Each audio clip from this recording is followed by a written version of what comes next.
Hello बच्चों, मैं आज आपको कोऑर्डिनेट ज्योमेट्री का सेक्शन फॉर्मूला कराने जा रहा हूँ। सेक्शन फॉर्मूला मैंने मिड पॉइंट फॉर्मूला करा रखा है, डिस्टेंस फॉर्मूला करा रखा है। आज मैं आपको सेक्शन फॉर्मूला कराने जा रहा हूँ। कैसे अप्लाई होता है, कैसे इसके क्वेश्चन किए जाते हैं, ये सब बताऊंगा मैं आज आपको। देखते हैं।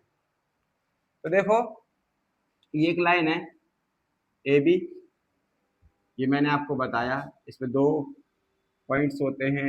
इसको x1 और y1 मानते हैं, इस पर होते हैं।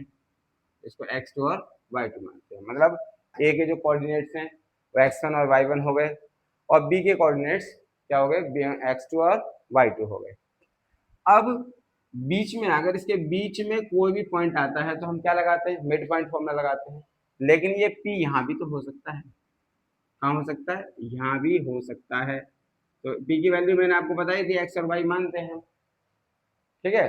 तो p वैल्यू यहाँ पर हो सकता है। अब ये मिड पॉइंट नहीं है, अब ये रेशियो में बटा हुआ है। किस में बटा हुआ है? रेशियो में। मतलब कि इतने हिस्से का जो रेशियो है यहाँ से यहाँ तक, उसको हम क्या मान लेते हैं, m1, और इसको मान लेते हैं m2। क्या मान लेते हैं? m1 और m2 मान लेते हैं। क्या मानते हैं? m1 और m2। और इस m1 m2 जब रेशियो पता लग जाता है तो उसके बाद ये फॉर्मूला हम लगा देते हैं, m1 x2 m2 x1 upon m1 plus में m2। उसी तरीके से यहाँ m1 y2 वहाँ m2 y1, ये फॉर्मूला उसमें अप्लाई होता है। लेकिन ये कब होता है? जब p मिड पॉइंट ना हो। हाँ, मिड पॉइंट अगर होता है तो भी ये लगा सकते हो, लेकिन m1 और m2 की वैल्यू क्या होगी? 1 1 होगी। 1 इधर होगी, 1 इधर होगी। क्या हो जाएगा? 1 इधर हो जाएगा और 1 इधर हो जाएगा। इस तरीके से उसको हम सॉल्व कर लेंगे।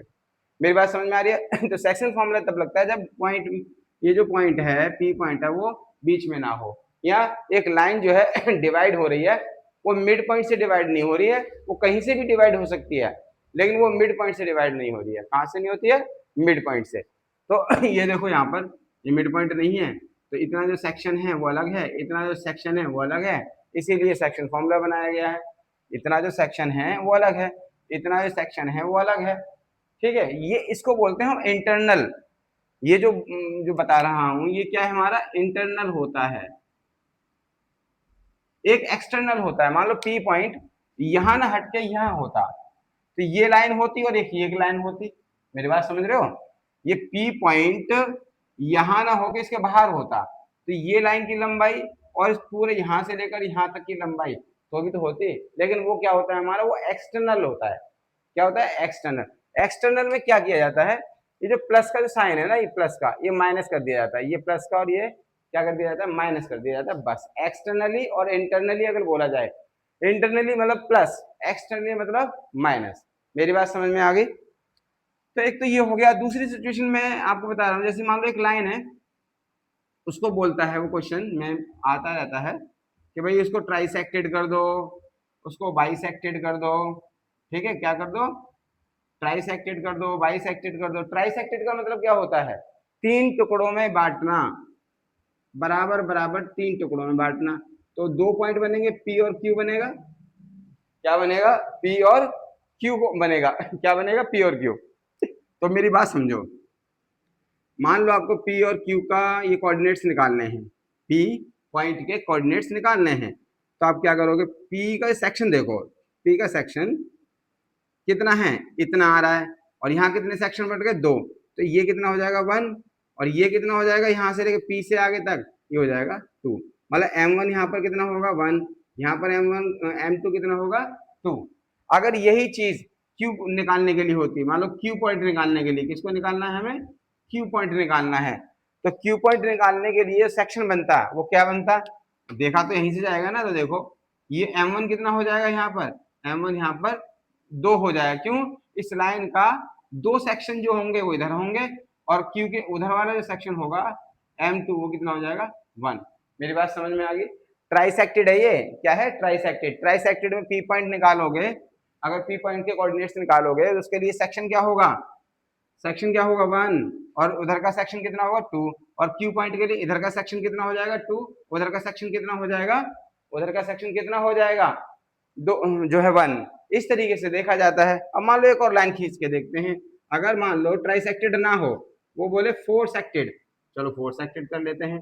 ये लो, एक हो गया, दो हो गया, तीन, फोर सेक्टेड हो गया कि नहीं हो गया। अब फोर सेक्टेड में 3 पॉइंट आ जाएंगे। कितने पॉइंट आ जाएंगे? पी क्यू आर, और ये तो हमारा x1 और y1 ही रहेगा, ये तो हमारा x2 और y2 ही रहेगा। सेक्शन हमारे 3 हो गए। अब पी पॉइंट निकालना चाहते हो, क्या निकालना चाहते हो? P point. पी पॉइंट निकालने के लिए अगर मैं आपसे पूछूं पी की पॉइंट निकालने के लिए सेक्शन क्या बनेंगे?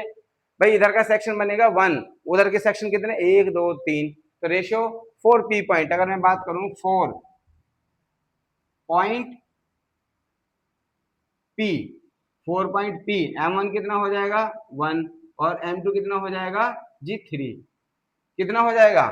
m1 कितना हो जाएगा? 1, और m2 कितना हो जाएगा? 3। किसके लिए? पी पॉइंट के लिए। अगर मैं ये बोलूं 4 पॉइंट क्यू, क्यू के लिए क्या बनेगा भाई? ये तो बाइसेक्टेड है, बीच में आ रहा है बिल्कुल, दो सेक्शन इधर, तो m1 कितना हो गया? 2, और m2 कितना हो गया? 2। मेरी बात समझ में आ रही है? m1 कितना हो गया? 2, और m2 कितना हो गया? 2। अगर r के लिए देखें, 4 पॉइंट r, 4 पॉइंट r, उसके लिए देखें तो क्या होगा? m1 कितना हो जाएगा? r के पहले कितने सेक्शन है? 1 2 3, तो कितना हो जाएगा? 3, और उधर के कितने सेक्शन है बताओगे जल्दी से? वो हो जाएगा 1। तो इस तरीके से आपको सेक्शन लगाना आ गया। कैसे हम सेक्शन लगाते हैं? एक्सटर्नली क्या होता है, इंटरनली क्या होता है, मैंने आपको बता दिया। अगर लाइन पे पॉइंट है, लाइन पे पॉइंट है, अगर एक पॉइंट लाइन पर है और उसको सेक्शन में बांट रहा है तो वो इंटरनल होता है। क्या होता है? इंटरनल। लेकिन अगर लेकिन अगर यही पॉइंट बाहर चला जाता है तो ये क्या हो जाता है? एक्सटर्नल। और इस केस में क्या होता है? जो प्लस होता है, प्लस होता है वो किस में, क्या किस में कन्वर्ट हो जाता है? वो माइनस में कन्वर्ट हो जाता है। प्लस होता है वो किस में कन्वर्ट हो जाता है? माइनस में कन्वर्ट हो जाता है। तो सारे केसेस मैंने आपको बता दिया। देखो अगर एक पॉइंट है, ठीक है, तो पी पॉइंट बीच में भी हो सकता है। अगर ये पी पॉइंट बीच में हो जाता है तो उसको बाइसेक्टेड बोलेंगे, तो मिड पॉइंट वाला फॉर्मूला लगा दोगे। लेकिन अगर बीच में नहीं है तो ये सेक्शंस दो हो गए, एक सेक्शन ये हो गया, एक सेक्शन ये हो गया, एक सेक्शन ये हो गया, एक सेक्शन क्या हो गया? वो हो गया। तो इस तरीके से आप सॉल्व कर सकते हो। इसमें क्या m1 m2 हो जाएगा। लेकिन अगर ये ट्राइसेक्टेड है तो पी पॉइंट के लिए सेक्शन अलग होगा, ठीक है, और क्यू पॉइंट के लिए सेक्शंस अलग होंगे। पी पॉइंट के लिए यहाँ सेक्शन कितना है? देखो 1 है, 2 है, क्यू पॉइंट के लिए है 2 है, 1 है। ऐसे ट्राइसेक्टेड जो फॉर्म होती है उसमें इस तरीके से सेक्शन निकाले जाते हैं। मेरी बात समझ में आ गई? तो इस तरीके से सेक्शन वाला फॉर्मूला अप्लाई कर देना है, ठीक है। इसकी वैल्यू आपको दे रखी होगी, इसकी वैल्यू आपको दे रखी होगी, और उसको क्या करना है? उसमें अप्लाई कर देना है, और कुछ नहीं करना होता, और कुछ नहीं करना होता। कुछ क्वेश्चन ऐसे होते हैं कि पी पॉइंट पे क्या बोल देगा, वो एक्स एक्सिस है, तो आपको क्या करना पड़ेगा? रेशियोज भी निकालने को आते हैं। अब मेरी बात समझना क्या होता है। देखो आपको ये दे रखा है, ये दे रखा है, और ये दे रखा है, तो ये निकल जाएगा। लेकिन आपको अगर ये दे रखा है, ये दे रखा है, ये दे रखा है, तो ये निकल जाएगा। इस तरीके से मतलब अगर कितनी चीजें हैं तो आपके पास 1 2 3 4 चीजें हैं, 1 2 3 4 चीजें हैं। चार चीजों में वो कम से कम नहीं तो, कम से कम नहीं तो कितनी चीजें देगा? वो देगा तुमको कितनी? 3 चीजें तो जरूर देगा सॉल्व करने के लिए। तो इस तरीके से क्या है, हमारे पास सेक्शन फॉर्मूला अप्लाई होता रहता है। अब देखो इसमें क्या करना है हमें, किस किस सिचुएशन में कैसे कैसे ये अप्लाई हो सकता है वो मैं आपको और बता देता हूँ। क्वेश्चंस अगली वीडियो में मैं आपको बता दूंगा, ठीक है। क्वेश्चंस जितने भी होंगे इससे रिलेटेड, कैसे किए जाते हैं कैसे नहीं किए जाते हैं, ठीक है। तो अब मान लेते हैं हम एक लाइन, तो देखते हो ये हो गई हमारी एक लाइन हो गई, ठीक है जी। इस पर ए पॉइंट हो गया और इस पर बी पॉइंट हो गया, ये कोऑर्डिनेट्स हो गए। और बीच में कहीं पर भी, बीच में तो नहीं कह सकते, सेंटर में है ही नहीं। एक हमने पी पॉइंट ले लिया जिसके कोऑर्डिनेट्स एक्स और वाई हो गए। अब निकालने हैं, तो ये पी पॉइंट जो है वो कभी कभी ऐसा कहता है कि भैया एक्स एक्सिस पर है, ये क्या है? एक्स एक्सिस पर है, तो तुम्हें क्या निकालना है? m1 और m2। तो देखो अब मेरी बात समझना, ये दे ही रखा है, ये दे ही रखा है, ये एक्स एक्सिस पर है, तो आपको ये क्या दे रखा है? 0। क्या दे रखा है? 0। क्या दे रखा है? ये 0 दे रखा है। तो क्या निकालोगे? y निकालोगे पहले। क्या निकालोगे? y निकालोगे। मान ही लेते हैं, एक क्वेश्चन मान लेते हैं। देखो यहाँ 1 और 2 हो गया, यहाँ 2 और 1 हो गया, 2 पॉइंट मैंने ले लिए। अब हमारे पास रेशियो निकालना है, तो देखो हमें y पहले क्या निकालूंगा मैं, y, क्योंकि x एक्सिस पर है तो x और 0 है, 0 मुझे पूरा मिल जाएगा। y एक्सिस पे होता तो x निकालता मैं पॉइंट, क्योंकि x और y वो 0 और y हो जाता। अब मेरी बात समझना, यहाँ पर m1 y2 हो जाएगा, यहाँ m2 y1 हो जाएगा, और यहाँ पर m1 और ये हो जाएगा। यहाँ पर हमने 0 रख दिया, m1 हमारे पास नहीं है, y2 कितना है, 1 है, ठीक है, और m2 दे ही नहीं रखा, निकालना है, और y1 कितना है, इतना है, और ये हमारे पास हो गया m1 और m2। और हमने क्या किया, क्रॉस कर दिया तो ये सारा यहाँ पर 0 हो जाएगा, हमारे पास m1 प्लस में 2m2 बच गया, ठीक है। अब एक तरफ ले आए,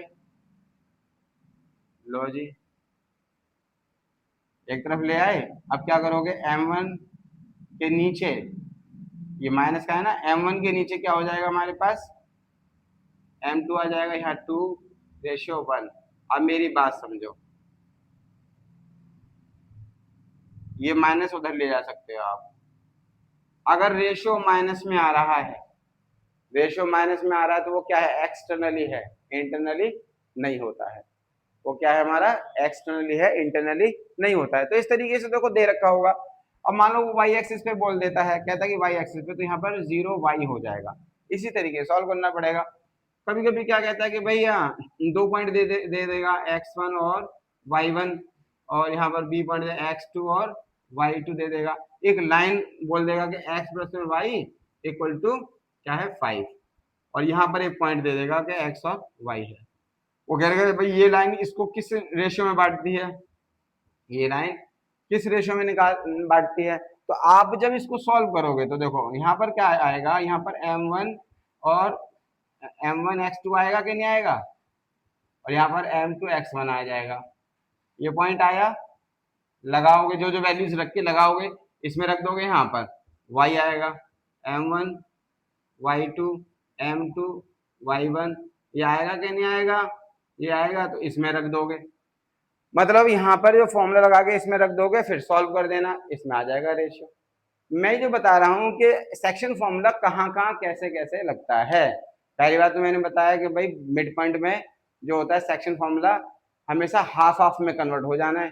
मतलब सेक्शन क्या होगा, 1 सेक्शन और 1 सेक्शन, तो रेशियो क्या हो जाएगा। अगर कोई पूछे मिड पॉइंट में सेक्शन क्या होते हैं, 1 और 1 के होते हैं। लेकिन मैंने बताया पी जो है वो इधर भी हो सकता है, इधर भी हो सकता है। बाहर होगा तो वो क्या होगा, एक्सटर्नली होगा, अंदर होगा तो इंटरनली होगा। और किन किन सिचुएशन में एक्स एक्सिस पर बोलेगा तो एक्स और 0 ले लेना और वाई पॉइंट निकाल लेना, और अगर वो वाई एक्सिस में बोलता है 0y होगा तो एक्स पॉइंट निकाल लेना। कोई लाइन क्रॉस कर दिया, सेक्शन में बांट रही है, तो एक्स और वाई निकाल के इसमें पॉइंट रख देना। इस तरीके से ये क्वेश्चंस होते हैं, ठीक है। इस तरीके से क्या किए जाते हैं, क्वेश्चन सेक्शन के किए जाते हैं। अगली वीडियोज में मैं आपको क्वेश्चंस कराऊंगा जो कि सेक्शन फॉर्मूला से रिलेटेड होंगे। किस किस तरीके से क्वेश्चंस आते हैं, किस किस तरीके से नहीं आते हैं, वो करा दूंगा। और ये जो मैंने कोऑर्डिनेट ज्योमेट्री कराई है, जो 4-5 वीडियोस बनी है, इसकी प्लेलिस्ट कभी देखनी हो तो देख लिया करना, आप समझ लिया करना, ठीक है।